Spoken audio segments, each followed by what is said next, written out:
Today's Chiefs Mailbag is sponsored by Fetch Rewards. You want free gift cards? Well, Fetch Rewards is an easy way to get that done because you can scan receipts to earn points, and then you can turn those points into gift cards from various stores, including restaurants, retail stores, entertainment, and a lot more. Chatsports.com/Fetch is the place to download the Fetch Rewards app. Use promo code Chiefs to get 3,000 bonus points. All right, let's get into today's mailbag. Allen Robinson or Mike Williams? Who's cheaper? That's my answer. They're similar receivers, big physical guys. Allen Robinson has a longer track record, less injury history. Mike Williams coming off a better year. I think they're both good players, but my answer to that would be who's cheaper. I'll take the cheaper option. Anuj Vermani, would you rather draft defensive end and buy cornerback or draft cornerback and buy defensive end? That's a good question. I might pay for a defensive end, a proven pass rusher, and then draft a corner because I already have two corners. Not Travaris Ward, he's a free agent. We'll see if he comes back. Rashad Fenton and L'Jarius Sneed are both starting caliber corners. So I would probably pay for a defensive end and draft a corner. Freddie Martinez, should we cut Frank Clark or restructure his contract? I'd probably just cut him because if we restructure it, then you're in the same situation next year because he has multiple years left on his deal. I'd cut ties. Thank you for the ring a couple of years ago, and best of luck to him. That's what I would do because, we'll see how much they value him. But I'd rather not be in this situation next year. I want more flexibility moving forward, and I don't think Frank Clark is like a piece you have to have in 2022. Ski Blur, if this could be Andy Reid's last year, who do you think the new head coach would be? Well, I don't think that's the case, number one. He signed an extension just last year, but, he's older. He could decide to hang it up at any time. He's in his 60s, after all. I would have said a month ago Eric Bieniemy, but it kind of feels like that ship has sailed. I have no idea, man. I mean, they'd go through a full search. I'll tell you what. Could you imagine if Andy Reid retires after next year? That job would probably be the most coveted job in, the last 30 years in the NFL? Like, you would have arguably the best quarterback in the league. Tyreek Hill and Travis Kelce are still playing really well, even though Kelce's getting older. The O-line's in a really good spot now. I mean, that's a job like, holy shit. Like, everyone would want that job. So, hey, Sean Payton, after a year off, go get him. Hey, man, you could do worse. Just saying. Justin Locklear, producer Trace in shambles because he's a Saints fan. Have fun with Dennis Allen. We need to trade up in the draft and get Kayvon Thibodeau. You may have slid in my DMs on IG, by the way, at HGramNFL if you want to follow me. Someone asked me on IG if the Chiefs could get Kayvon Thibodeau, and I said, you're going to have to trade up into the top 5, and I don't think that's possible. How are you going to get into the top 5? I mean, are you going to trade Tyreek Hill? I'm not trading Tyreek Hill. It's hard to move from 30 to 5. Like, you're going to have to trade probably multiple future firsts to do that. I'm not doing that for a defensive end. So I don't think it's realistic. Now, if he somehow drops to like 12, sure, but I don't think that's happening. What up, Quincy? Could the Chiefs draft David Ojabo, the defensive end out of Michigan? So, yeah, Ojabo getting overlooked a bit just because he's teammates with Aiden Hutchinson, who could be the number 1 overall pick. I like Ojabo. He'd be a steal at pick number 30. I don't think he's going to fall that far, but if he were there at 30, that'd be a home run because I think this guy has major potential as an edge rusher in the NFL, had 11 sacks last year for Michigan.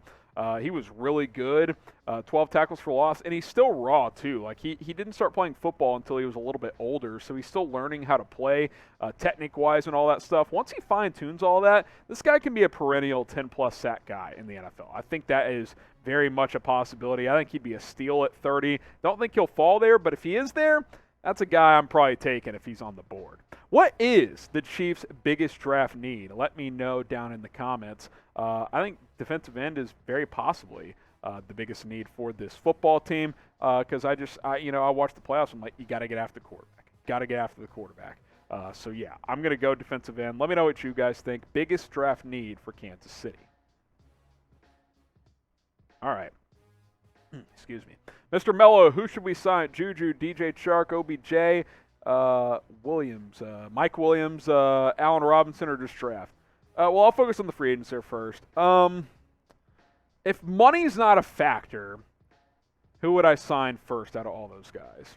Probably If OBJ didn't have the injury, he'd for sure be my number one. But now that he's hurt again, maybe Allen Robinson or Mike Williams out of that grouping if money is not a factor. If money is a factor, I'd probably take my chances on DJ Chark because I think he's a high upside guy. Draft guys, there's a lot of good receivers in the draft. Jameson Williams could be there at 30. Maybe Chris Olave falls to 30. If he does, that would be a steal. David Bell is an early round 2 guy you could trade down for. So, yeah, I mean, there's certainly a lot of receivers both in free agency and in the draft that could be available. Jay Hookah, will Lucas Niang be back by the start of next season? I think so. I'm not completely sure what the timeline is there. And by the way, I've gotten a couple DMs of people who are down on Niang. He's not an all-pro, but he was a well above average right tackle when he was healthy last year. And you think about the offensive line. Orlando Brown, by the end of the year, he was playing really well. You're in a great spot at left tackle. Joe Tooney, one of the best left guards of the game. Creed Humphrey, maybe the best center in the game. Trey Smith, already a top 10 right guard in the game. If Lucas Niang is your weak link as a above average right tackle, that's fine. You're not going to have elite players across the offensive line. You just don't want a glaring weakness, and Lucas Niang is not a glaring weakness. He is an above average tackle.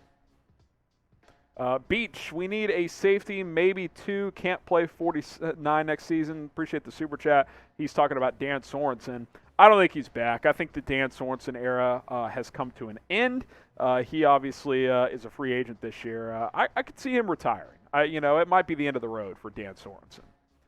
Now, we've been telling you guys about Fetch Rewards here for a couple of weeks, and I don't know about you guys, but I've been racking up the points like crazy. Something I've been doing recently is we've been having some home repairs, some things we've been having to do around the house, so I've been doing a lot of Amazon purchasing online, and what's cool about Fetch Rewards is you can sync up your Amazon account and your email address to get those digital receipts scanned as well, and that's important because, in today's world, a lot of online shopping occurs, and if you're trying to rack up points, you're like, I didn't get a receipt, I didn't email a receipt. It's okay. Sync up your email address, sync up your Amazon account with the app. It's really easy. Demonstration of how to do that just now on the video. If you need to rewind to watch that, go do it.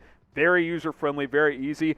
It'll scan your email. It'll scan your Amazon account. You'll get points for those receipts as well. Get started today. Chatsports.com/fetch. 3,000 bonus points with promo code Chiefs. And when you get enough points, you can cash them out for some gift cards. So be sure to check out Fetch Rewards today. For Recon, if the Chiefs' defense plays poorly again this season, is Spags gone? Yeah, if the defense is bad again next year, I think he would be gone. But, he's been here 3 years. 2 years was well above average. Last year was below average. But, again, I'll maintain that middle stretch of the season, the defense was very good. I think that, if it's another bad year, he could certainly be gone. Sky Blue, who would you rather have on the team if we could have any one of them, Michael Thomas or Juju? I'd rather have Michael Thomas, but, he's going to cost more. He hadn't played in 2 years, so you got to factor that in as well. So Juju Smith-Schuster was also hurt this year. So all things equal, I'd rather have Thomas, but Juju's easier to get because A, he's a free agent, and B, Michael Thomas missed all of the last 2 years, basically. How about drafting John Metchie out of Alabama? He had a great year for Bama, 96 catches. How many yards, Trace? 1,100 yards, 8 touchdowns as well, and that's before getting hurt toward the end of the year. I think he's like a late second, early mid-third round pick. I like John Metchie. If you could get him in the third round, 6 foot, 195. Good route runner. He's not super flashy, but he's certainly a good player. I would like him on day 2 of the draft. I think he'd be a good third round pick, some security if you lost McCole Hardman the following year in free agency. Joe Fazio, how much cap money will we realistically have to bring someone in from the outside? Well, currently, as we film this live on Tuesday, over $11 million after Anthony Hitchens has been cut. I think that number will get above $20 million based on cap restructurings, and if they cut Frank Clark, you get another almost $13 million, so you'd be at about $25 million if that happened. You could get it to $25, $30 million if you cut Clark and do a couple of other things. You could get it to even more if you completely restructure Mahomes' contract, I think you can save up to like $20 million on the cap this year if you do that. So we'll see. I definitely think that Brett Veach still has some moves to make. Mahomie, let Charvarius Ward walk and draft Kaair Elam. Elam, the cornerback out of Florida. So, yeah, I think Charvarius Ward, we keep talking about Tyrann Mathieu, big decision, big decision. So is Charvarius Ward, younger player, had a good year at corner. He's a decision you have to factor in. I think that's a real decision this team has to make. If he walks, I like Kaair Elam, 6'2", 195 pounds, only gave up 19 catches last year at Florida. I mean, he's a guy who covered a lot of elite SEC receivers the past couple of years. So I would definitely be interested in him at number 30. I think he could be in that range. Might go a little bit higher. We'll see. But I like the size, like the physicality. I think he fits what Spags likes at corner, which is physical players. Name a player the Chiefs should draft. We asked biggest draft need earlier. Now just name a player. Maybe you want Jamison Williams. Maybe you want Kaair Elam. Maybe you want someone else like a Chris Olave. Name a player you would like to see the Chiefs draft this year. All right, we have time for a few more. Tony says he's going to miss Anthony Hitchens. If you missed the news, he got cut on Tuesday. Look, good player, great leader, but he was making over $12 million this next year. Too much money. They save over $8 million. Cutting him was a no-brainer, but thanks for the memories. Mr. Mello, what are we going to do when Tyreek Hill's contract is up? Well, hopefully they get an extension done this year. You know how last year I was like, get Tyrann Mathieu extended, get Tyrann Mathieu extended. Well, really do that with Tyreek Hill. Like, that's not a guy I'm messing around with. He means way too much to this offense. So, I think extending him this offseason needs to be a priority. Gavin Jones, will Josh Gordon become a more prominent part of the offense? We'll see. I'd like to see him get more opportunities, assuming he's part of the team next year. We'll see how the offseason goes. So, does he get more reps in training camp, all that stuff? I think that could help. I'm not going to sit here and say I think he's going to all of a sudden be your number 2 receiver, but I would like to see him get more involved. That would be nice.